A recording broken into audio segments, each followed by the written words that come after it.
Y muy buenas tardes a todos y todas ustedes. Good afternoon to you all. This is your show, Líderes del Futuro, here on KBBF 89.1 FM and on the web at kbbf.org. Vamos a empezar esta tarde rápidamente con una entrevista, y la primera entrevista va a ser con el candidato para el distrito 3 de supervisores y supervisoras en el Condado de Sonoma. Welcome, and we're going to get started right away. The first interview for today is with Mr. Chris Coursey, who is a candidate for District 3 in the Board of Supervisors. Thank you for accepting our invitation to be here today. Gracias por aceptar nuestra invitación para estar aquí el día de hoy. Of course. Gracias, Señor Vasquez. And so let's get started with the questions. And again, to make sure that we create this equity in this process, I'm going to ask you exactly the same questions that I have asked the other candidate for this position. Entonces, voy a hacer las mismas preguntas que le hice al otro candidato que está en esta misma o interesado en la misma posición para que haya equidad. And so the first question is, why did you choose, why are you choosing this specific position? Why is it that you're interested in wanting to be the supervisor for District 3 in the Board of Supervisors? Entonces, la pregunta es, ¿por qué usted decidió tratar de ser un supervisor en la mesa directiva del Condado de Sonoma en el Distrito 3? I'm choosing to run for the Board of Supervisors, to run for re-election, for the same reasons I chose to run the first time in 2020. 4 years ago, I ran for the board position because I wanted to work for the working people of Sonoma County, to tackle issues that deal with quality of life and cost of living, like affordable housing, living wage, homelessness, climate issues, and equity issues. I've been working on those issues diligently the last 3 years. None of them are things that can be solved in one term. So I'm running for another 4-year term on the board.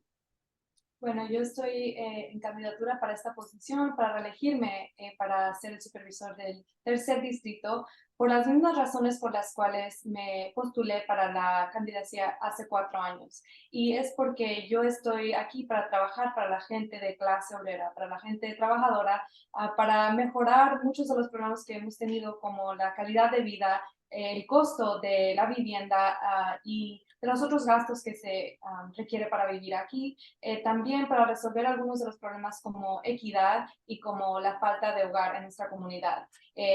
Las mismas razones que yo tuve para reelegirme a esta posición, las he trabajado ya por los últimos 3 años, pero ninguno de esos problemas son problemas que se pueden resolver en tan corto tiempo. Entonces, estoy postulado para seguir trabajando en ellas. Thank you for that. And so question 2 is, what area, if you could educate us as to what area does area 3 cover, so that our listeners can self-identify, hopefully. Hopefully some of them have gotten their ballots at home already. But yeah, if you can give us an idea of what area, what main areas of Sonoma County this includes. Entonces, la siguiente pregunta es, ¿qué área cubre este Distrito 3? Porque queremos que nuestros radioescuchas sepan si están en una posición para poder votar. I proudly represent about 100,000 people who live in Sonoma County. The biggest portion of those live in Southwest Santa Rosa, in Roseland, in Moreland, in all of the areas southwest of Highway 12 and Highway 101. I also represent downtown Santa Rosa and the junior college area of Santa Rosa. And I represent most of the city of Rohnert Park, all of it be on the east side of Highway 101. 100,000.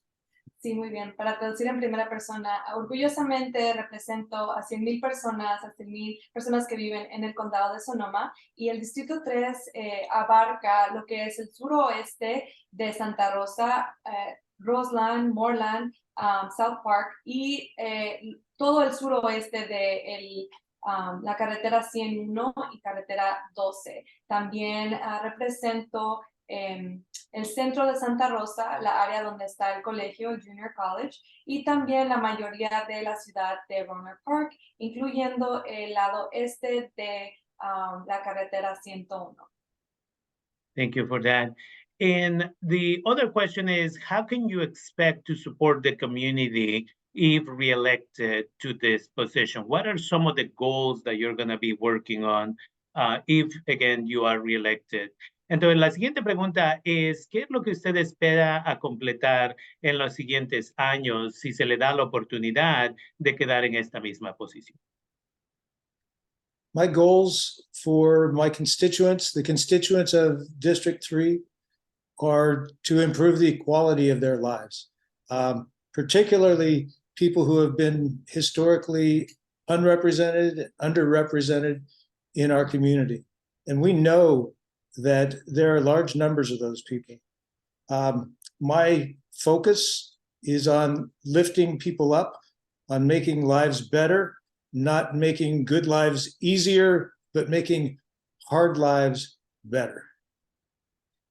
Bueno, mi enfoque y mis metas para las personas a las cuales represento es mejorar la calidad de vida de sus vidas, especialmente para las personas que históricamente han sido no representadas o no bien representadas en nuestra comunidad. Y sabemos que hay muchas de estas personas en nuestras comunidades. Mi enfoque es levantar esas vidas y no hacer las vidas que son ya fáciles mejores, sino mejorar las vidas que son difíciles. Thank you. And so that brings me to another question that connects directly to what you're mentioning. In 2017, we had the fires in Sonoma County, and then in 2019, again in 2020. In KBBF in 2017 was a key to providing information in Spanish. And then we got volunteers to also translate all the announcements from the county, the sheriffs, and the county in general in Spanish and in other indigenous languages.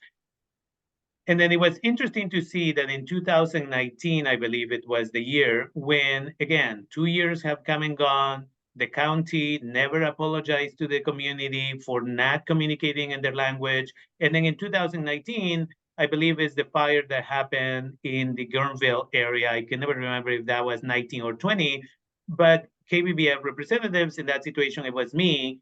There was what is called a meeting, a public meeting, a public conference to update us on what was going on.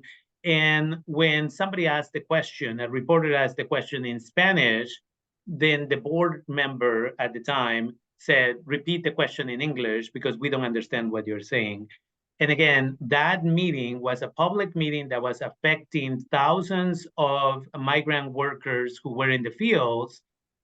And yet there were no services, no translation into Spanish. And the meeting ended right after when I also asked, why is it that 29% or so of the population being Latino, Latina, Latinx, and yet this public conference, again, is conducted only in English.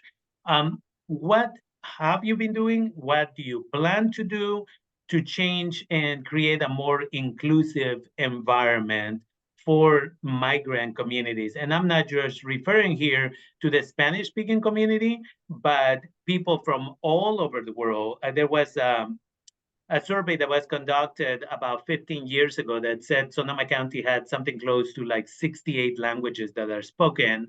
And while I recognize that Spanish is perhaps the second most spoken language, we have a variety of people from all over the world. What is your plan to create that welcoming space and to provide information to the community in a language that they will understand?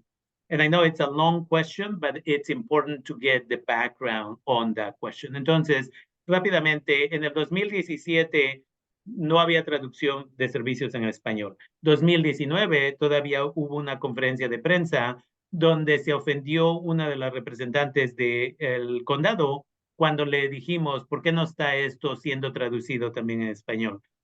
¿Qué es lo que usted planea hacer para crear un sistema más inclusivo, no nada más para gente que habla español, pero idiomas indígenas, y de otras partes del mundo? Thank you. It is a long question, and it is an important question. The scenario that you described, where someone was asked to repeat the question in English, that is unacceptable. It's unacceptable to me. I believe it's unacceptable to all of us at the county right now. I didn't work for the county in 2019 or 2020. I came in 2021. Things have changed. We have increased language access. We still have a long way to go to make sure that everybody is included in their county government, because this is not our county government. It's not my county government. It's all of ours.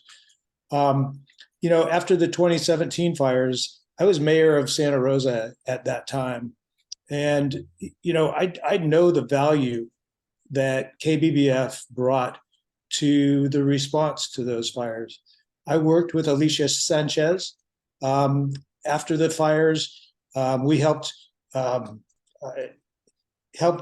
do away with some debt that KBBF had to owe to the city at the time. I have been a supporter of KBBF and all of our language access initiatives since then. And, I believe that all of our meetings now have interpretation and translation available in Spanish. We are looking to change our language access policy to include other languages. There are plenty of people in this county who speak Khmer, Lao, various Chinese dialects, and other languages. We need to allow and invite and welcome participation from all of our residents. Bueno, sí, es una pregunta bastante grande y bastante importante. La escena que describiste sobre la persona que se le pidió que repitiera su pregunta en inglés es completamente, no es aceptable para mí, no es aceptable, yo creo, para las demás personas que están en la mesa directiva del condado. Y yo no trabajé en el condado en el 2019 ni en el 2020, pero entré en el 2021 y bueno, han cambiado bastante las cosas, pero aún así tenemos bastante trabajo aún que hacer para poder incluir a todas las personas de nuestra comunidad en su gobierno, porque no es gobierno mío ni tuyo, sino es de la comunidad completamente. Durante los incendios del 2017, yo estaba como alcalde en la ciudad y yo conozco íntimamente el valor que KBBF agregó a la respuesta después de los incendios. Yo trabajé con Alicia Sánchez después de los incendios y juntos trabajamos para poder deshacernos de la deuda resolver la deuda que KBBF tenía con la ciudad como resultado. Y también ahora estamos trabajando arduamente en el condado para incrementar el acceso de idioma. Ahorita tenemos interpretación disponible en todas las juntas de la mesa directiva, interpretación al español. Aún así, tenemos mucha gente que habla otros idiomas, ¿verdad? Como cambodiano o como el lenguaje que hablan en Laos y en muchos otros países de Asia y otros lugares. Entonces, tenemos trabajo para poder hacer disponible la participación y en el gobierno para todos. And Rafael, I'd just like to state the obvious. I do not speak Spanish, but that does not mean I don't care about the Spanish-speaking community and want to make sure that, as I said, that everyone is welcomed and has access to our meetings, to my office. I have Spanish-speaking people who work for me, and we'll always make sure that we're able to communicate efficiently, effectively, and openly with the community. Sí, bueno, no quiero hablar lo que ya es obvio, que no hablo español, pero eso no quiere decir que no me importa y no tomo como prioridad que todas las personas, no importa el idioma que hablen, sean incluidas y sean bienvenidas para tener acceso al gobierno y nuestras juntas. No solo eso, pero también nuestra oficina. Tenemos personal en nuestra oficina que hablan español. Siempre voy a asegurarme que nos podemos comunicar con las personas en una forma eficiente, efectiva y abierta para que todos estén incluidos. Thank you for that. And so that takes us into an important issue for the undocumented community that makes up a large portion of the county of Sonoma. And so one of the issues that has always mattered to this community is the sheriff's department and whether or not the sheriff's department is collaborating with immigration. As you know, SB 54 passed, and that was supposed to create a space where the sheriff was supposed to be more transparent about the collaboration or lack of collaboration, in establishing the rules and the expectations and getting information from the sheriff in the past has been very challenging. And we recognize that the sheriff is independently elected, right? And therefore you cannot necessarily tell them how to do their job or fire them for that matter. But how do you propose to collaborate with the sheriff's office in order to make sure that our undocumented community doesn't continue to live in fear of that collaboration that has existed in the past with immigration? Entonces, esto nos trae a una situación que afecta directamente a nuestra comunidad indocumentada. Y sabemos que en el pasado el alguacil, antes alguaciles, trabajaban muy cercanamente con inmigración. Y sabemos y reconocemos que ustedes no eligen a esa persona, pero es una persona elegida por la comunidad. Pero ¿cómo usted propone trabajar para asegurarse que haya transparencia con el alguacil en el condado de Sonoma para evitar que nuestra comunidad migrante indocumentada viva con miedo? Thanks for the question, Rafael. And I think it's really important to understand that the sheriff is independently elected, that we don't control the way that he runs his jail or his office. I want to assure everyone in our community that the county of Sonoma, outside of the sheriff's office, does not collaborate or cooperate in any way with ICE. You know, if you need help from the county as far as financial aid, health care aid, mental health care aid, anything, you do not need to worry that that is going to lead to a visit from ICE because of your contact with the county. I also encourage anyone who has issues that need to be dealt with by law enforcement.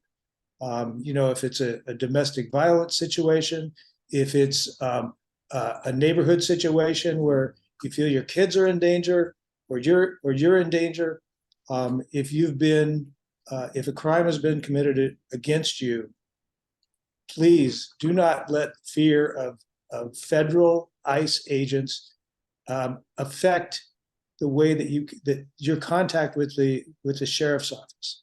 The only way the sheriff cooperates with ICE is by through a limited contact with a limited response to ICE when they request information about people who are in the jail. It has been hard to get that information from the sheriff in the past, but our new sheriff, Sheriff Ingram, has provided information over the last couple of years. They've had requests for information about 350 inmates, I think is the number. And he has provided information to ICE on about 50 of those inmates. I've seen the list of those 50. I don't know their names, but I do know the crimes that they've been convicted of. These are limited for the most part to violent crimes, domestic violence, drug trafficking crimes. They aren't people who are in jail for property crimes and nonviolent crimes. We could, the Board of Supervisors could pass a resolution saying we won't cooperate with ICE. We don't want the sheriff to cooperate with ICE. It would have no impact on the sheriff's decisions. And to date, there has not been a majority of the Board of Supervisors who are willing to do that. If I could make this problem disappear, I would. I'm one member of the Board of Supervisors, and that's what the situation is right now. And I'm sorry for that long, I want to apologize to Jasmine for a long interpretation job. Bueno, gracias por la pregunta. Es muy importante dar el mensaje a la comunidad y entender que, bueno, el sheriff es un oficial elegido que pasa por elecciones también igual independientemente, y que nosotros en la mesa directiva de supervisores no tenemos control ni autoridad sobre la oficina del sheriff ni tampoco la cárcel. Entonces, aún así, quiero asegurarle a la comunidad, es importante que se entienda que el Condado de Sonoma, fuera de la oficina del sheriff, no coopera ni comunica con ICE de ninguna forma y por ninguna razón. Si usted que está escuchándonos necesita ayuda, con ayuda financiera, con cuidado de salud, con salud mental o con cualquier otra cosa, otro servicio que el condado provee, no se tiene que preocupar que eso, buscar ayuda, ¿verdad?, va a resultar en una visita de ICE por su contacto con el condado. También quiero alentar a cualquier persona que tenga problemas, que necesite llamar al sheriff, problemas con violencia doméstica o violencia afuera, ¿verdad? O si es víctima de algún crimen, por favor no deje que el miedo a agentes federales de ICE afecte su contacto con la oficina del sheriff. La única manera que el sheriff coopera con ICE es a través de una respuesta limitada cuando ICE pide información, peticiona información sobre las personas que están dentro de la cárcel. En el pasado ha sido difícil recibir la información exacta que se ha comunicado, pero el sheriff actual, Sheriff Ingram, nos ha proveído alguna información por los últimos años, ¿verdad? En los últimos años. Esta vez pasada, ICE se demostró que ICE peticionó información sobre más o menos 350 personas y el sheriff proveó información sobre más o menos 50. Yo he visto la lista de las 50 personas, no conozco sus nombres, pero sí conozco que los crímenes que se cometieron, ¿verdad? Se trata sobre crímenes violentos, violencia doméstica, tráfico de drogas, pero no se comunicó sobre personas que estaban en la cárcel, ya sea por robo de propiedad o crímenes que tienen que ver con propiedad o otros crímenes menores. La Cámara de Supervisores, la mesa directiva, podría aprobar una resolución que limite o que elimine la cooperación entre el sheriff y ICE. Sin embargo, como oficina independiente del sheriff, la resolución no tendría impacto o autoridad sobre el sheriff. Ahora, aún así, como lo veo, no hay alguna, no está la mayoría de la Cámara Directiva como para, de acuerdo en pasar alguna resolución así. Si yo pudiera hacer este problema desaparecer, yo lo haría, pero soy uno de 5 supervisores en esa situación, entonces lo siento por la larga respuesta, pero es actual esa información. Thank you. And since we only have a couple of minutes, the last thing is where we offer you an opportunity if somebody wants to learn more about your campaign or they want to reach out and maybe volunteer for your campaign. Perhaps this is the time where you can offer either a website, Instagram, phone, email, whatever it is that you want to offer. Entonces, aquí en los 2 últimos minutos que tenemos es cuando se le da la oportunidad a usted de que si hay alguien que quiera comunicarse con usted, quiere aprender más acerca de su campaña, cuál es un número de teléfono, correo electrónico, página web, lo que sea donde usted quisiera que la gente vaya. Thank you for that opportunity. The best way for people to learn more about me and my campaign is to go to supervisorcourse2024.com. And there's quite a bit of information there. There's also email contact information. information about the people who endorsed me in this race. And I would love to hear from individuals in the community who would like more information about me at any time. So Supervisor Coursey 2024.com, and I'll look forward to hearing from you. Muchas gracias por esa oportunidad para compartir esta información. La mejor forma de que las personas que están escuchándonos aprendan más sobre mi candidatura y sobre mí es visitando nuestra página web, que es supervisor2024.com. Lo voy a decir en español para que se pueda entender. Es la palabra supervisor, el nombre Coursey, COURSEY, año 2024.com. Hay bastante información, incluyendo cómo poder contactarme sobre a través de correo electrónico, también sobre las personas que me apoyan y están detrás de mí en esta carrera. Y pues me encantaría escuchar sobre cualquier individuo, persona que está escuchando que quiera aprender más de mí. Y bueno, es supervisor Coursey 2024.com y estoy emocionado de escuchar de ustedes. And with that, I want to thank you both. Jasmine, thank you for doing the translation. And Supervisor Coursey, thank you for taking the time and being with us here at KBBF 89.1 FM and on the web at kbbf.org, celebrating our 50th anniversary serving the community. Gracias al supervisor y a su traductora, Jasmine. Gracias por tomarse el tiempo y estar aquí con nosotros, nosotras en KBBF. Thank you. Gracias, Rafael.